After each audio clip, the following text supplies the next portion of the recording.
Florida natives Tayshawn Lawrence and George Fields have a lot in common. They're both juniors at Bethune-Cookman University. They're both studying business administration. And they are both newly initiated brothers in the Kappa Alpha Psi fraternity. They're also both mentors and volunteers with students at Campbell Middle School in Daytona Beach. They help out with career fairs, food distribution, and community upkeep, as well as work in classrooms to help students with classwork and develop mentorships. Their relationship with Campbell Middle School came via connections with Principal Marcia Owens and Linda Huger, a chair of the Children's Home Society. And on one of their regular visits to the school, they witnessed a student in distress. Lawrence and Fields spoke with engaged producer Richard Copeland about what happened that day in Daytona Beach. Fields begins the discussion. We were on our way to our designated classroom to go help out with the kids in there while we were stopped by the campus security officer and the principal. And they were dealing with the student who was lashing out. And they just asked us, like, hey, is there something you can say to him? We've been trying to get through to him. This is a repeated issue. Is like, can you guys just talk to him? And we completely stopped what we were doing, turned around, and went to the conference room in the main office and sat down and just had a conversation with the student, calmed him down, gave some valuable life advice and some insight on how to navigate through the rest of his educational journey. What did you say to calm him down? How did you help him ground himself? But the student specifically, he was actually a good kid. It seemed like he was just being picked on and he needed some work on anger management. So we had to guide him on how to work through people talking about him and things like that. Like, hey, you don't have to lash out or fight or cause a problem or a scene every time someone says something about you, because that's going to happen. You got to know how to control those emotions. You're describing words that this student has probably heard from adults before. How were the two of you able to connect with him, to develop a rapport and develop a level of trust? We just placed ourselves in the own kid position. We thought back to our own middle school days. Basically the same problems he was going through, I was going through in middle school as well. So I honestly could relate to his problems. And I honestly just kept it honest with him about how to work through them and how to better handle situations, how to not just let somebody make you mad because of word or joke or anything of that sort, and how to handle when somebody picking on you the right way, because it's not always good. And you also can't do this in the real world where somebody make a joke about you and you can just flash out on him. So just giving him that valuable life lesson and walking him through alternative steps that he can take instead of flashing out on somebody or cussing at somebody. I think he really enjoyed the advice, and I'm pretty sure he's applying it right now ever since we've been keeping up with him, because he's honestly a good student at heart. Tayshawn and George, how did the two of you work together in a way that didn't make him feel like he was being ganged up on and make him feel comfortable in a conversation rather than being lectured or talked to? I know me personally, me telling the student that I was in his position before, and also telling him that even though we're in college, we're still students too at the end of the day.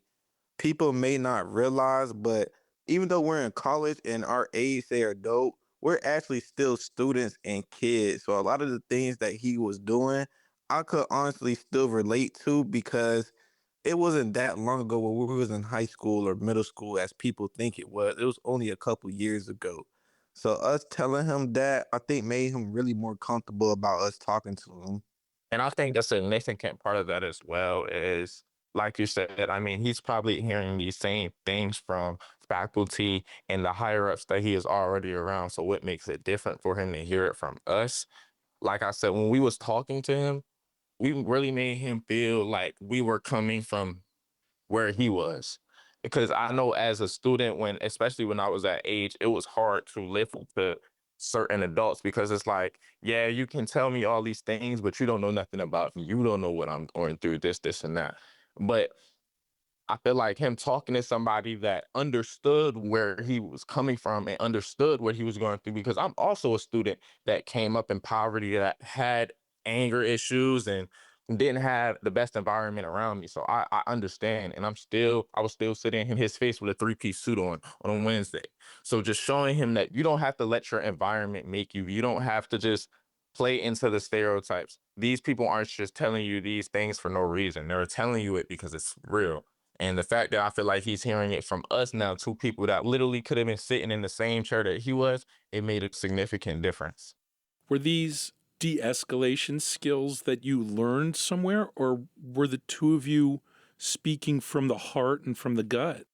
I would just say personally that we were just speaking from the heart. Like I said, I only could tell him what I knew from my own experience. And I had a lot of similar experience that it sounded like he was having. So I feel like him hearing the words that we had to say resonated with him more than some of the things that he might get told on a daily basis by his teachers. I feel like it was coming from the heart, all honesty, too, just because the student was telling us basically his predicament in life and everything that's going on at his age.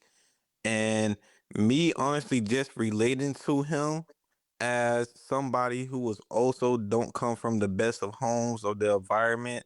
I feel like that we was very relatable at that same age that he was. So I feel like that why it was easier to have an open heart to heart conversation with him about making the right decisions and getting to his career goals in life, because he did have goals, dreams, and aspirations to be a college soccer player. And basically, I was just explaining to him about how making good life choices can get you to that position that you want to be in. Yeah. And I think another good part of that was it was us speaking to him. Like I know when you're a student, probably everyone's received plenty of lectures as their time as a student, whether it was middle school, high school, college, whatever.